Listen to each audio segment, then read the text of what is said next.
Konosuba, the child Isekai. Word association is a technique to kind of uncover the unconscious. So what I'm going to do is just spit a random word at you, and your job is to say the first word that comes to your mind. Dick! Or you can just think of it, obviously. Alright, the word is anime. Dick. Now, notice how you didn't fucking say funny. Why is that? Humor is entirely subjective. Something that's hilarious to me might not even get a chuckle from you, but I try to imagine what my face would be like if someone sent me funny flat chest moments in anime number 2.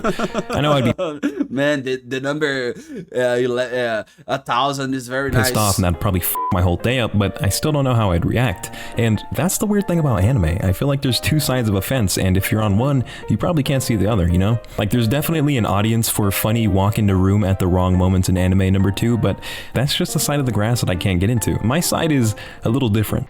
Yes, Asians have no souls. They're closer to robots or insects. But very, very... Man, I'm close. I think I'm Asian because I feel a little bit robotic and insect. Rarely, I give a comedy-oriented anime a shot and find that it seamlessly blends into my sense of humor.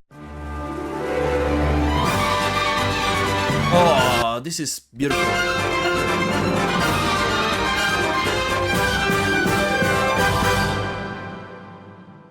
Konosuba is about a nerdy kid who dies and is The perfect anime of all time. You said, I don't like this flat thing, flat chest moments, those getting the room in the wrong moment, but given a second chance this anime is the same. in another world on the condition that he defeats the evil Devil King. The world mirrors an MMORPG where you can gain skills, use magic, blah blah blah, you've heard it 1,000 times. Only, Kazuma discovers his fantasy world is a lot more realistic than he'd like it to be. An incredible strength of Konosuba is subversion. This is not realistic. You don't have mage girls walking with you, you have demons. How do most isekai start off? The main character dies saving someone, they respawn with a super OP ability that basically alleviates all sense of danger, and they head over to the Adventurers Guild. What happens to Kazuma is, he dies like a dipshit, he gets sent to another world with basically nothing, and he's too poor to become an adventurer. The first episode sets the precedent for the rest of the series. This isn't going to be something that you've seen before, especially with our main character Kazuma. Now, like, people identify with this because people are like, I'm a loser too, he's a loser, he's in another world, if I was in another world, if I were in another world, I would be a loser too. But man, he's in another world, bro. He's not like you. Look at these women. You are on the fucking earth. Many things come to mind, namely great character design, but more important... Shit, man, I wanna leave this planet.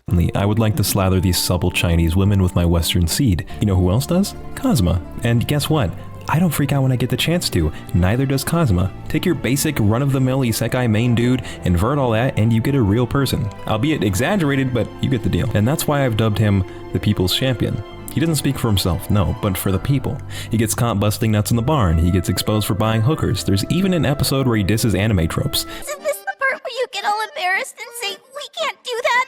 And like, Wait, people, wait, I don't think this is I don't think this is a very nice thing to have in her body. go first. That's what you think. I don't conform to no slice Man, the people, oh my god, what they did to his face, what? of life storyline. He does dude stuff. This is where you get the water, okay, thank you. idea of subversion, and Konosuba constantly trying to take you off guard. It doesn't stop there, let's look at all the characters. The show's main cast revolves around Kazuma and a group of girls that he adopts into his party. There's Aqua, a goddess, Megumin, the arch-wizard, and Darkness, the holy crusader.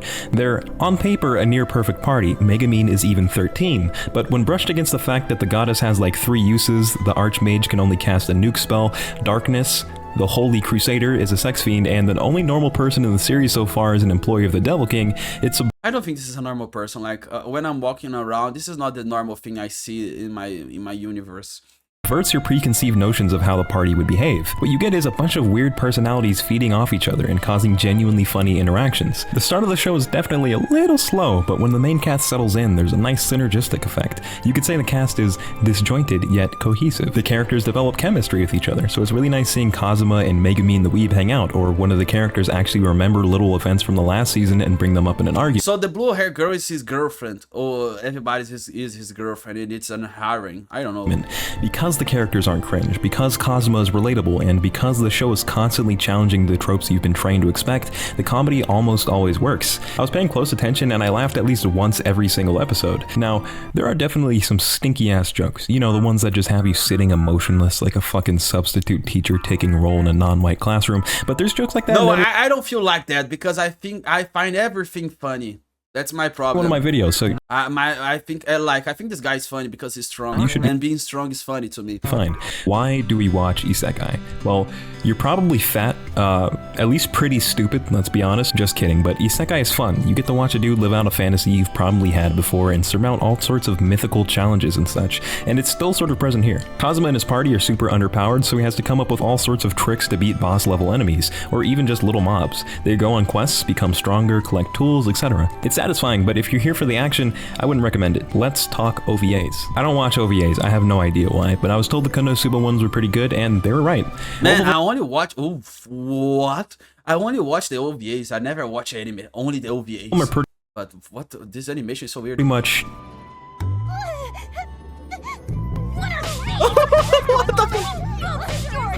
but the main difference would have to the be best anime of all time. the second season in your eyes. OVA sucked yucky scrotum, while the first OVA was hilarious. The second one is just full of silence, and it feels like an empty husk of an episode, with the only redeeming quality being the ending, while the first OVA is thoroughly enjoyable and fun. With the story out of the way, I want to talk about the production. I didn't realize while I was watching, but the soundtrack is extremely chill. There's tons of iconic and easily recognizable songs that are goofy and really set the mood, but if you actually wanted some substance, there's music that I could definitely listen to outside of the anime, including a beautiful and relaxing OST mix on YouTube, which I dig for the most part. As far as dubs go, the dub for Konosuba is fantastic. Yeah, this is when I hit the gym. I listen to Konosuba's songs. They definitely put an effort to make the dub sound as natural as possible. At one point, the characters say poop head, they say lit and stuff like that. There's some really funny and natural sounding moments with the English voices. The sub also sounds phenomenal. The main difference in my perspective is that Kazuma has this deadpan delivery that makes some of the jokes funnier, and Megumin's explosion is incomparably better. But it's really up to you. Aqua has the same vibe, they nailed darkness. Whoa!